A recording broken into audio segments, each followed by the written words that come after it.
Ooh, how do are we all that defeated? It's just Wednesday. I had a busy morning, so I'm just tired. But okay, so let's just get right into it because this was a pretty dense section, I think. What did y'all think of it? This should be 8, I think, right? The private realm property.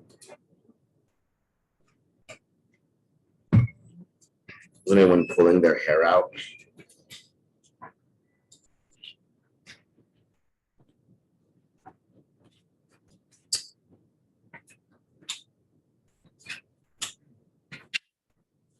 Unfortunately, like she often does at the beginning of this section, the first paragraph kind of tells us a little bit about what the last section was really about, right? So if you look at it, this is on page 58, right? The private, or it is with respect to this multiple significance of the public realm that the term private, in its original privative sense, has meaning. So what's the multiple significance of the public realm? Last time we talked about the public having 2 meanings, right? What were those? Yeah, I mean, so we talked about appearance, right? As a way of understanding why we need others, right? Or rather what we get from having others around. We get reality, right? As it appears to us. And what's the second form the public takes?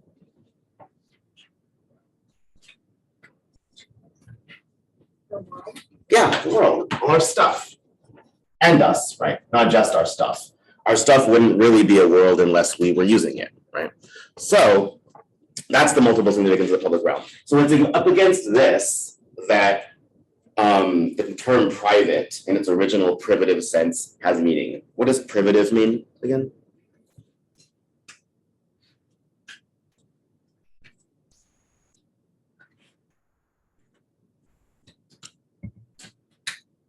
Like you're deprived of something, right? So if the public is these things and we're deprived of them in private, what does that mean? Someone walk me through it.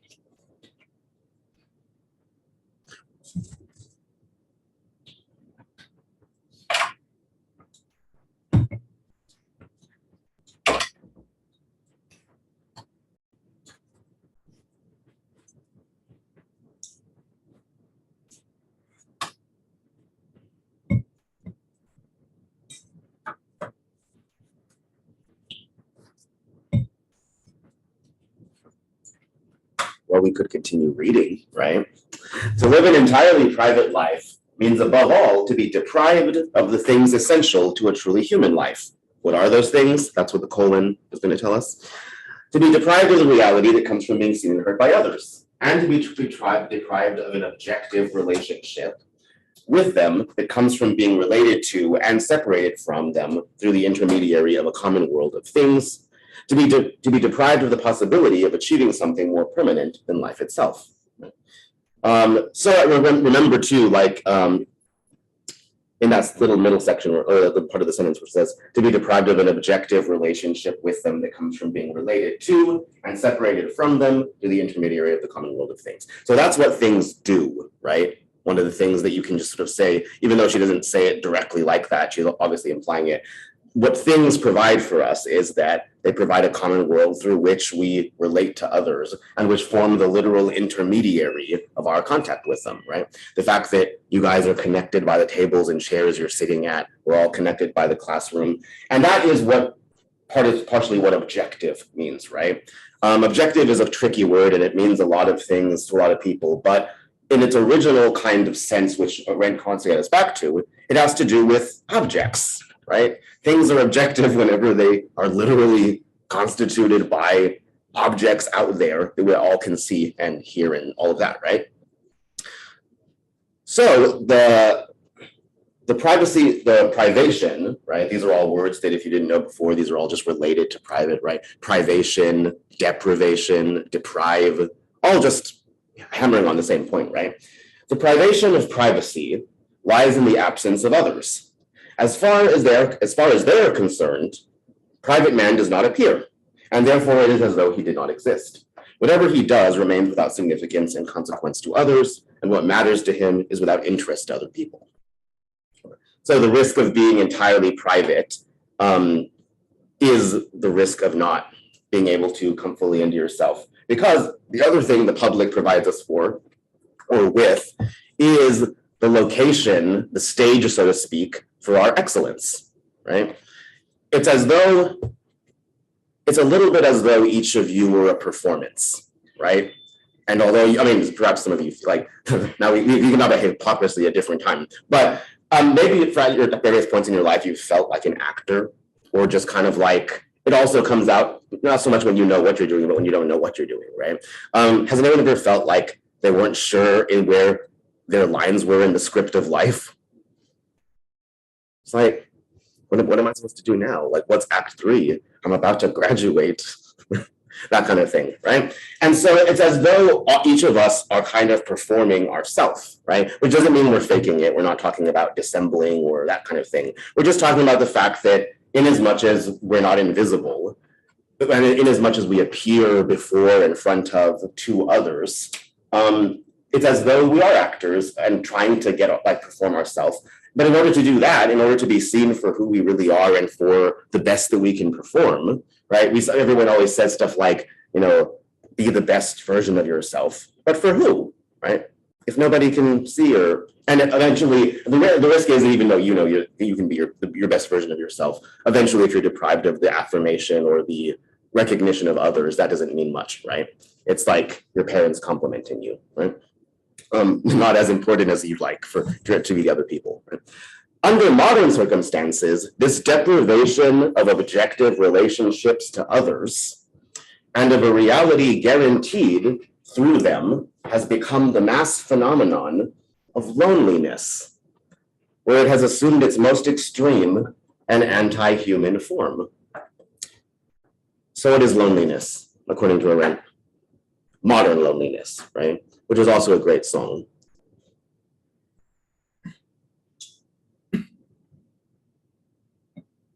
This is the definition of objective relationships to others. Yeah.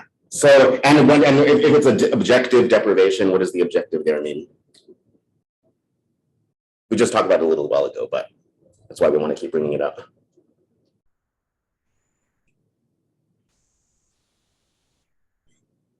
You are right, by the way, and that is the right way to do it, right? Even though Arendt doesn't give us definitions like saying, I'm about to tell you this is what this thing means, you can definitely dig out of almost everything she says what she really thinks about the thing, right?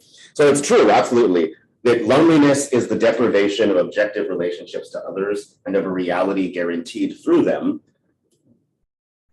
And the objective part, as we mentioned, has to do with this world of things, right? That it's not just on Facebook, right? If anybody still uses that, or Meta, I mean, right? It's your friendships or your connections or the relationships you form also have to somehow have manifestation in the world, right? That's why partners typically wind up living together, right? I mean, yes, of course, it's because you want them around and it's more convenient to just have them there all the time anyway. But that's what relationships do. They make our connections more real by putting them out here in reality, right? And not just in the tummy where all the butterflies are. So that seems to really suck, wouldn't it? Loneliness doesn't sound fun, does it? Because again, it's not at this point, also the point of talking about it in objective terms is that we've all probably been through parts of our life where we just are down. Maybe we have low grade or chronic depression. Maybe you struggle with loneliness or something like that. And that's all really, really important. But again, a lot of that comes when we think about these problems, we often in the modern world, think about them in terms of the subjective, which is like, how does that feel? Right. And of course, because it feels not good, and to say the very least, we think about the whole discussion about the importance of mental health, right? A lot of it, we can tend to think about it in terms of like the reason why the important issue of mental health often degrades into self-help is because what it can become, if you focus too much on the subjective, is on just trying to make yourself feel better when you don't, right? But you don't need to necessarily focus on the feelings, although they may be bad. There's an objective side to it, which can show us why loneliness, even if someone doesn't really mind being by themselves, the phenomenon of loneliness can still be real and can still be a problem for them, right? So that's why it's important. That's what the objective thing gets us back. And also you might remember that she also does a similar move when she's talking about slavery, right? We often think about slavery in terms of how awful it must have been to have to be a slave, like how it felt, right? But there's a reality of how the slaves are made to live their lives and what they're accomplishing in society, which is the sort of objective component to it, right? All right, good so far? The reason for this extremity, I mean, we're not just going to read, but it seems to be helpful, right? Is this kind of helpful whenever we go through it? Yeah. Like, okay. I think it's fun, but I could also be like boring you all to death, right? The reason for this extremity, the extremity of loneliness that has become this mass phenomenon in society, is that mass society not only destroys the public realm, but the private as well. Deprives men not only of their place in the world, but of their private home, where they once felt sheltered against the world, and where at any rate, even those excluded from the world could find a substitute in the warmth of the hearth and the limited reality of family life. The full development of the life of hearth and family into an inner and private space we owe to the extraordinary political sense of the Roman people, who, unlike the Greeks, never sacrificed the private to the public, but on the contrary understood that these two realms could exist only in the form of coexistence. So here she's contrasting. Often in this book, as we've seen, we compare or we do throwbacks to the Romans and the Greeks, right? But in this case, this is one in which they were significantly different, right? So how was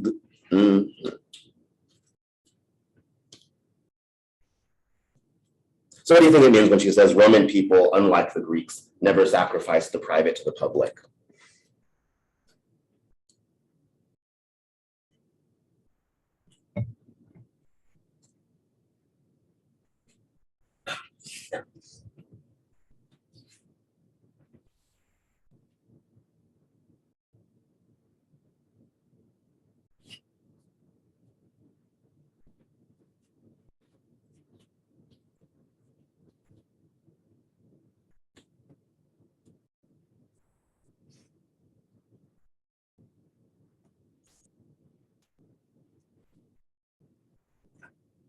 Well, remember that she mentions again, I think, where was it?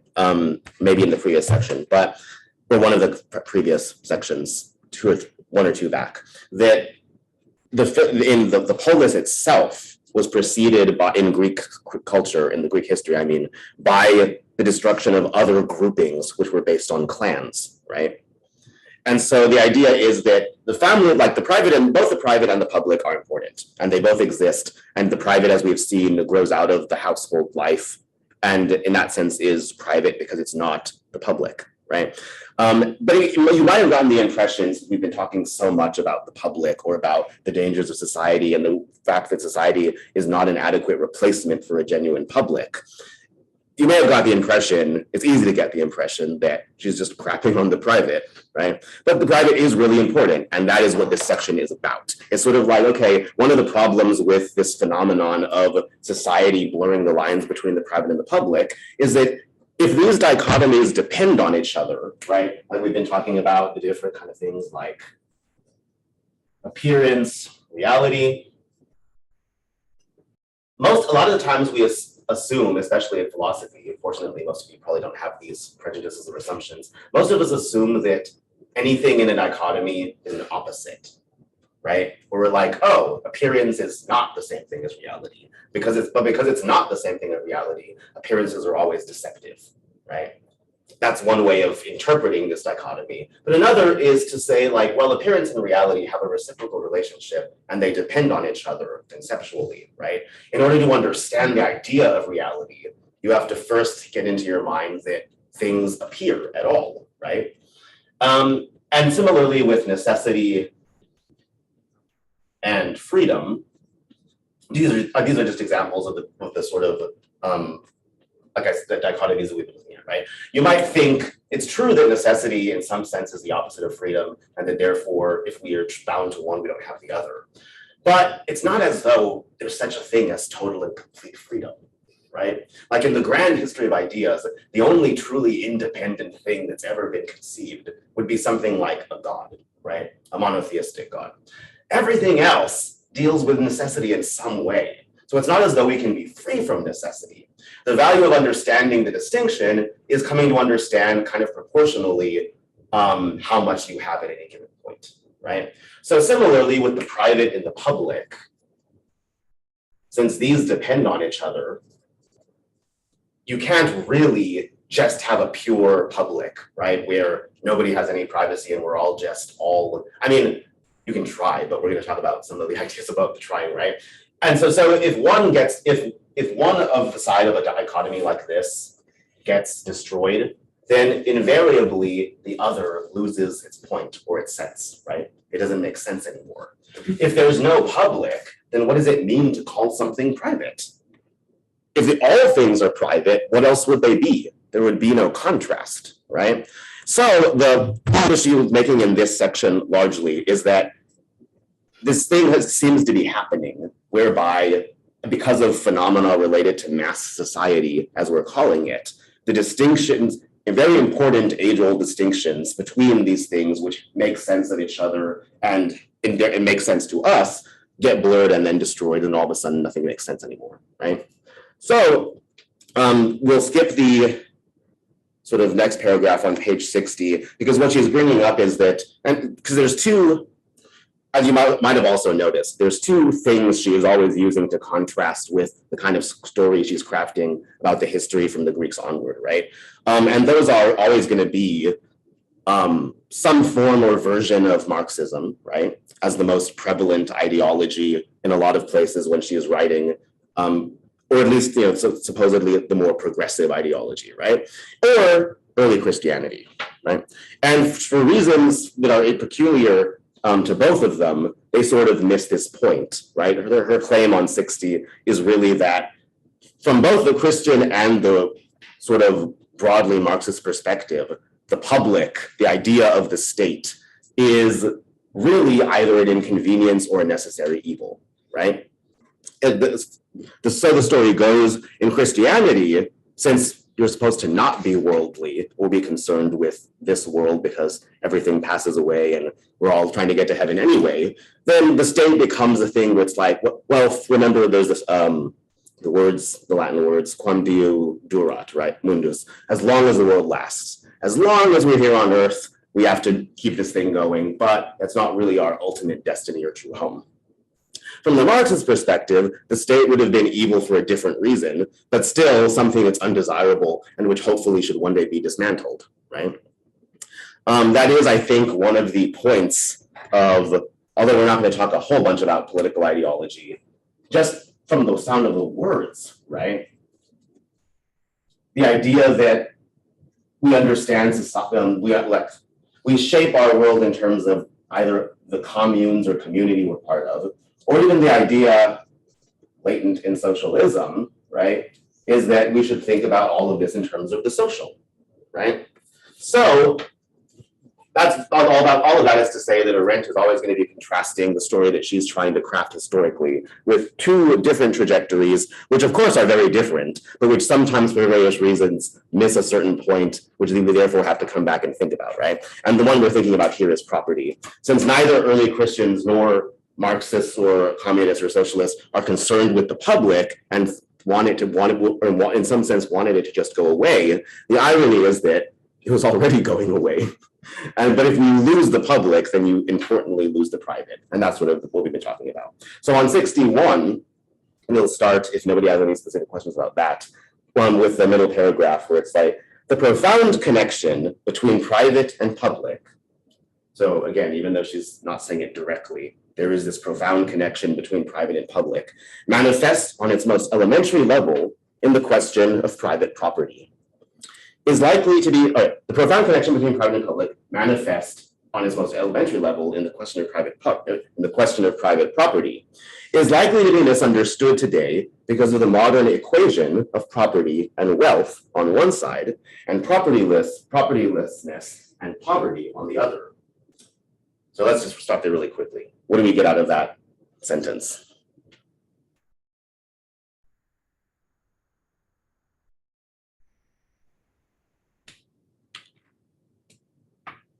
What are we likely to confuse or mix up from that sentence?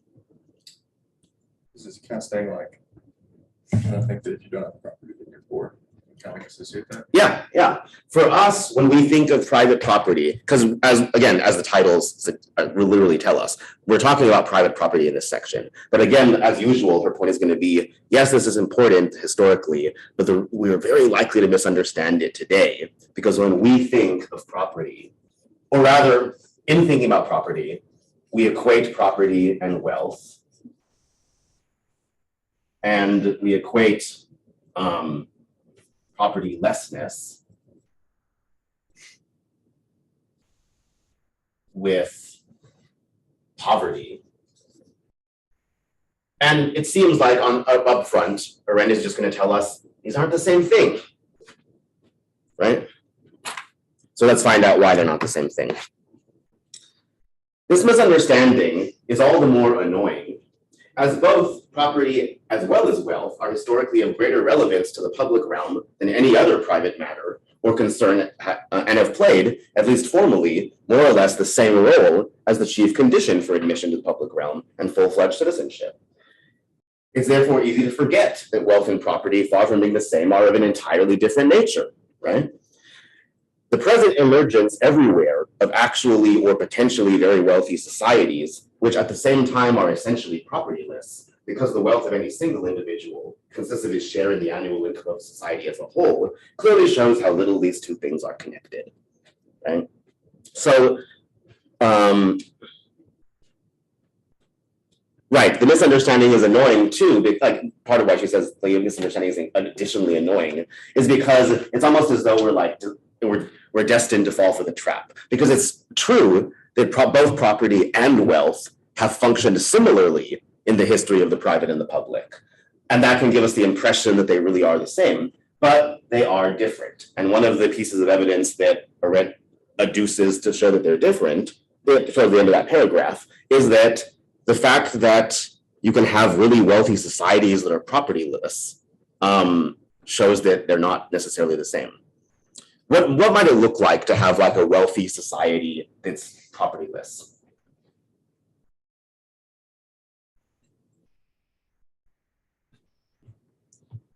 Do you think, or if this makes it easier, do you think that could be true of our current society? I feel like we're moving in that direction. In what way are we moving in the direction? Like, I feel like a lot of like movies or like music, or even like home, like people are renting more. You know, and like people, like some places people are saying they prefer to like Uber, like rather than own a car. Yeah, no, that's exactly what this is about, right? If you think about where people want to live, right? And you think about that city life, such as we see in music videos, right? Increasingly, we have people, and you can see this a lot. Maybe celebrities aren't a good example because they still usually have some kind of property often. But the point is that you, in fact, many of you, we're all in the factory of, job havers, right? College, as it's become. And so it's incredibly likely that you'll get a decent income, right? And then at the same time, never own a house, right? And that's the kind of phenomenon she's talking about, where we can have these wealthy societies where everybody, maybe not everybody, but again, we can have societies where, as a whole, everyone is pretty prosperous, but in which, nevertheless, nobody really has what we would think of it, what the ancients would have thought of as property, right? And so why is that a thing, right?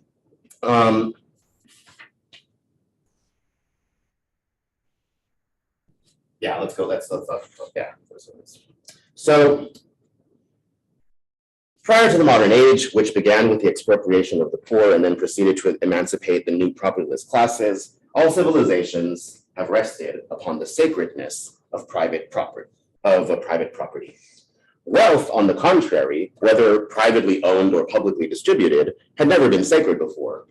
Originally, property meant no more or less, so this is a definition of property that we're getting, right? Originally, property meant no more or no less than to have one's location in a particular part of the world, and therefore to belong to the body politic, that is, to be the head of one of the families, which together constituted the public realm. So yeah, let's just stick with that for a second. So what's property about?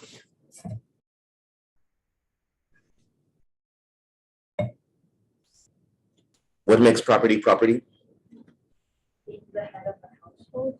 And that's related. So if you have property in this sense, then you are the head of a family. And so we can come back to the whole household pater familia stuff, right? That tracks, but that's not what property is.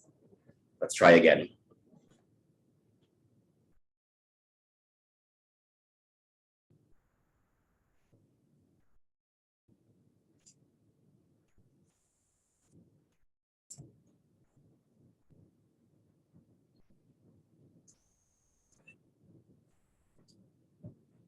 Does anyone get the feeling that it sounds like a spot? It's to have a place of your own. We are and have been for a while talking about houses. By the end of this book, you all are going to want to own a house, right? It's about having your own place, right? It's about having somewhere to go home to, right? Which again also will show us, in the same way that we're framing this whole property thing in terms of houses, it'll also implicitly help explain why the phenomenon of homelessness is so bad, right? So it's having one's own place and therefore being part of the body politic. This piece of privately owned world, right? That's really what it comes down to, right? A piece of privately owned world was so completely identical with the family who owned it that the expulsion of a citizen, we're talking about ancient times here, could mean not merely the confiscation of his estate, but the actual destruction of the building itself. The wealth of a foreigner or slave was under no circumstances a substitute for this property, and property did not deprive the head of a family of this location, and poverty, rather, did not deprive the head of a family of this location in the world and the citizenship resulting from it. In early times, if he happened to lose his location, he almost automatically lost his citizenship and the protection of the law as well. The sacredness of this privacy was like the sacredness of the hidden, namely of birth and death, right? We come back to natality and mortality, right? The beginning and end of the mortals who, like all living creatures, grow out of and return to the darkness of an underworld. The non-primitive trait of the household realm originally lay in its being the realm of birth and death, which must be hidden from the public realm because it harbors the things hidden from human eyes and impenetrable to human knowledge. It is hidden because man does not know where he comes from, when he is born, and where he goes when he dies. Not the interior of this realm, which remains hidden and of no public significance, but its exterior appearance is important for the city as well. And it appears in the realm of the city through the boundaries between one house and another. So let's stop there really quickly. Why would the externals part of our various houses or like properties be important for the city?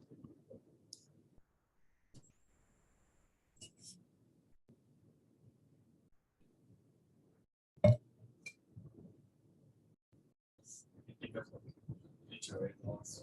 The what, sorry? It's like HOA laws, but they want their. Oh, okay. Yeah. No, I mean that's probably good.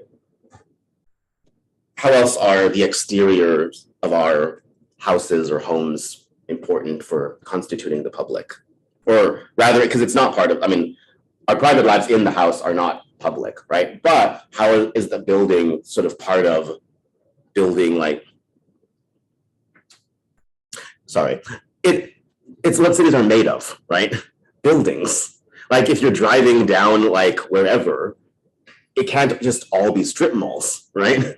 Like even though we don't like even though our walls, we don't live in our walls, right? Our walls are part of, in a certain sense, the common world because they function as boundaries, right? Going from one place to another, right?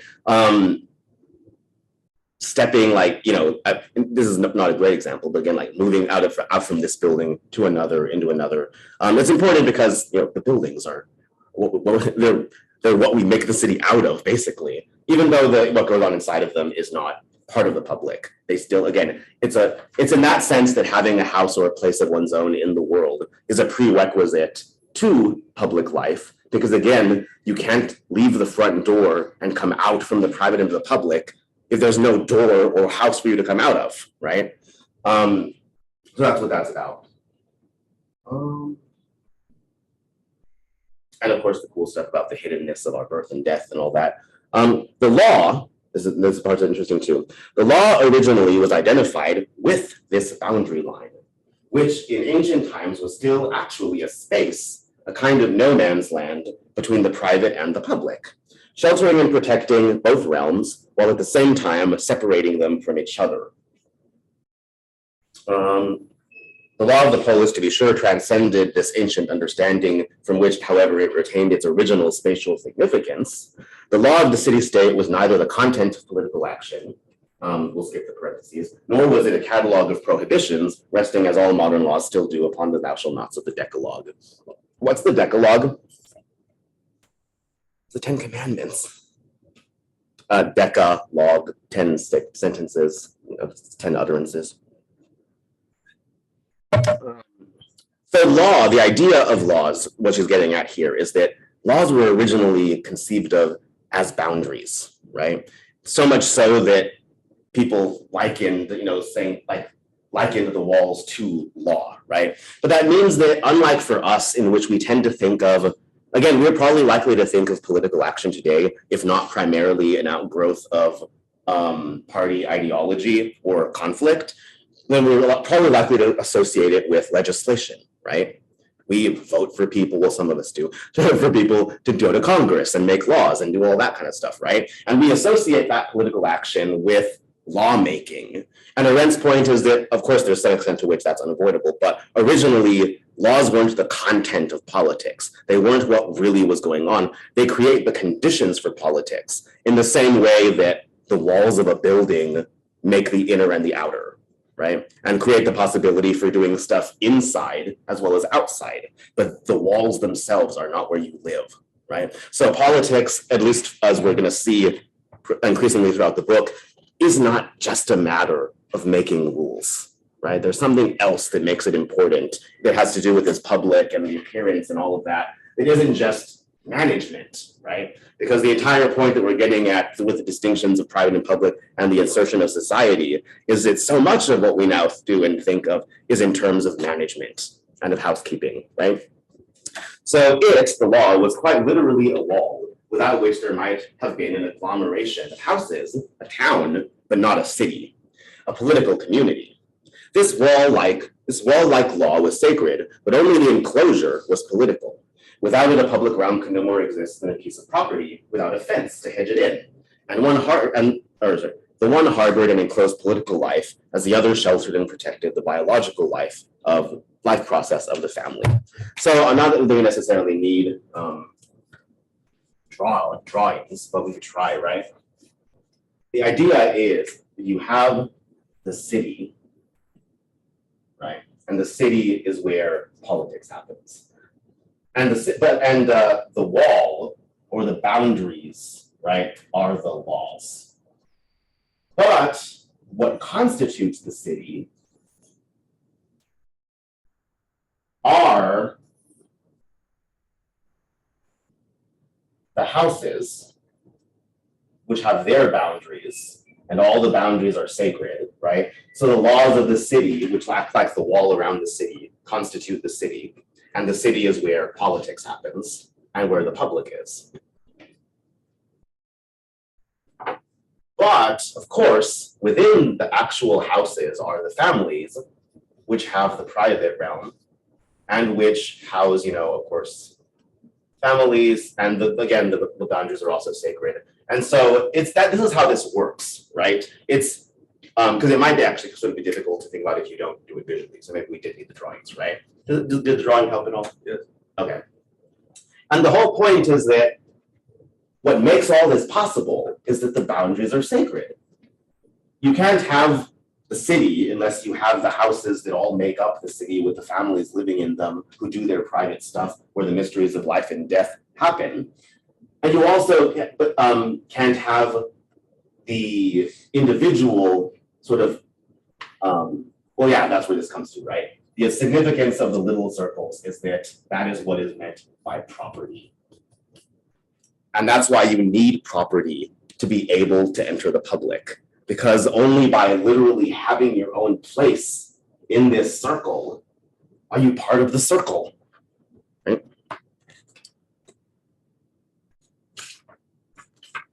Okay, how much time we got? Like 10 minutes? I think we're doing pretty good. It is therefore not really accurate to say that private property prior to the modern age was thought to be a self-evident condition for admission to the public realm. It is much more than that. Privacy was like the other, the dark and hidden side of the public realm. And while to be political meant to attain the highest possibility of human existence, right, through appearance and achieving excellence, to have no private place of one's own, like a slave, meant to be no longer human. Of an altogether different and historically later origin is the political significance of private wealth, from which one draws the means of one's livelihood, right? So we might want to ask then, how did we get here? We mentioned earlier the ancient identification of necessity with the private realm of the household, where each had to master the necessities of life for himself.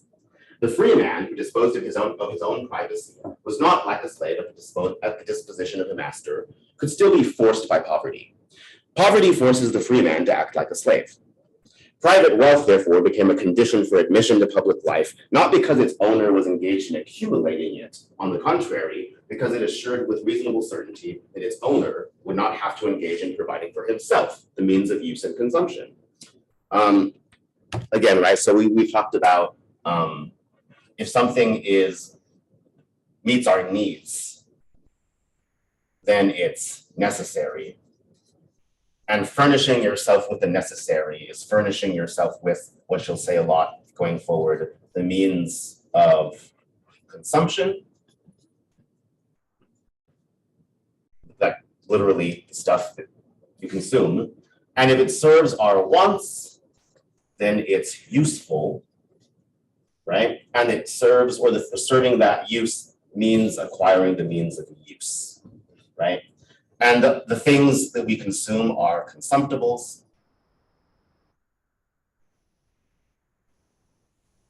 And the things we use are use objects. And these are also not the same thing. So just, BT dubs. So where does wealth enter the picture? Because this is all about place and spatial location. You can't be part of the city and part of the public unless you literally have a place in the city, which means having some spot around which there's a sacred boundary, right? But it's not, you don't necessarily need to be rich to have this, and we know this because the Greeks didn't really talk a lot about wealth or stuff in their political writings. So how does wealth enter the picture from what we had just sort of read or talked about?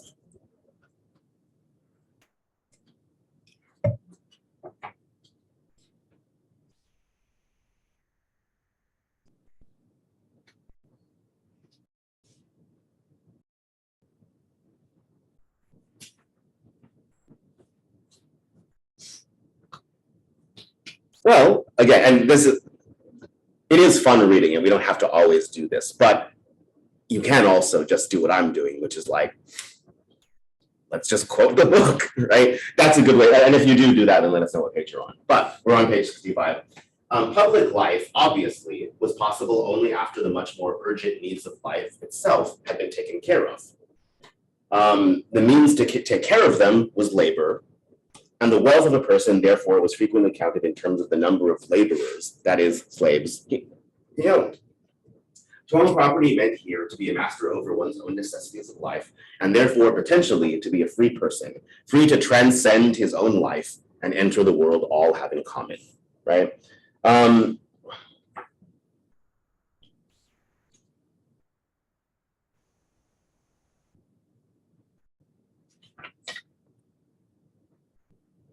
Okay, so I'm skipping to 66. We have, that's why wealth is important, because even though wealth doesn't map on directly to property as place, we still have our necessities, right?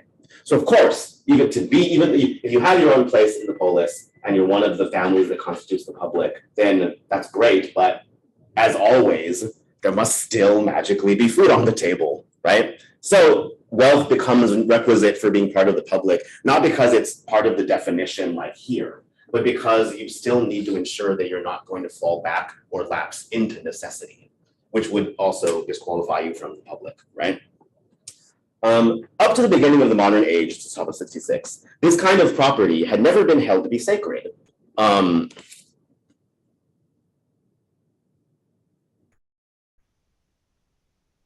Right, that kind in the sense of wealth or things you could get by labor, right? That kind of wealth property had never been held sacred to be sacred, and only where wealth as the source of income coincided with the piece of land on which a family was located, that is, in an essentially agricultural society, could these two types of property coincide to such an extent that all property assumed the character of sacredness, right? So if you're a farmer, your property is also your means of making a living, right? And so in that case, your property becomes your wealth, right? And that's one way that wealth can enter this picture as an important thing. And in that case, then your property in the sense of your wealth also would become sacred. But wealth wasn't originally sacred in the way that the boundaries of the house and the city and the laws were, right? Modern advocates of private property, at any rate, who unanimously understand it as privately owned wealth and nothing else, have little cause to appeal to a tradition according to which there could be no free public realm without a proper establishment and protection of privacy. Blah. So, right, I mean, as far as the text, I think that we're pretty good there. The idea that we're therefore getting is, so what we've got up to this point so far, it might be helpful if we close out by trying to do a really quick summary of whatever we've been talking about since the beginning, right? So section 1, vita activa and the human condition, was just about the human conditions that undergird the main activities we engage in, specifically labor, work, and action, right? So that was the point of that section, or that's what we get from that section. Section 2, the term vita activa, talks about the term and where it comes from in Greek and Latin, and specifically how it's sort of different and why it's contrasted with the contemplative, right? So that the other, you might also, this will be, of the dichotomies that we were doing with like freedom, necessity, that kind of thing. Of course, one of the biggest ones we have ourselves been looking at this whole time, in this whole book, is active versus contemplative, right? Or action, or, action in the sense of action versus contemplation, right? And similarly, although we're not going to talk about contemplation at any specific point in depth in this book, it's like the others, this is also very important, and you really can't really have one without the other. And so if we also enter a society, although she thought we were living in a society where there was less and less action, and so we needed to attend to that. If it ever came about that we had a society in which there was no contemplation, action also would probably no longer be possible. But that, we don't have time to talk about that for the purposes of this book, but all of those dichotomies, they're not necessarily, even if though they might be opposed to each other in a certain sense, they're not necessarily opposites. They're both part of, they're both two sides of the same coin, basically, and you can't really have one without the other. So 3 was about the importance of eternity versus immortality, and the idea that immortality only really makes sense as an earthly project of trying to endure beyond the cycles of life, right? Which is also how you begin building a legacy, right? Becoming immortal through your deeds, your words, and your actions. 4 was about the social and the political and how they're not the same thing, specifically because politics was about the city and about action, and the social is about our togetherness as creatures that need to be together. The polis in the household, 5, we talked about where the idea of mastering necessity comes from. It comes from dad being the master in the house, right? We talked about 6, the rise of the social, the idea that part of how we came to our current state of things is that various political theorists throughout history began to see, the way to illustrate this here would be that the problem with society is that all of these boundaries get destroyed, and we start treating all of everybody as part of one big mega family. And then rather than the boundaries of the city or the homes being the conditions for private and public life respectively, all of this just gets consumed with bureaucracy and administration, right? So that's the rise of the social. It's a little bit like seeing a cell die, right?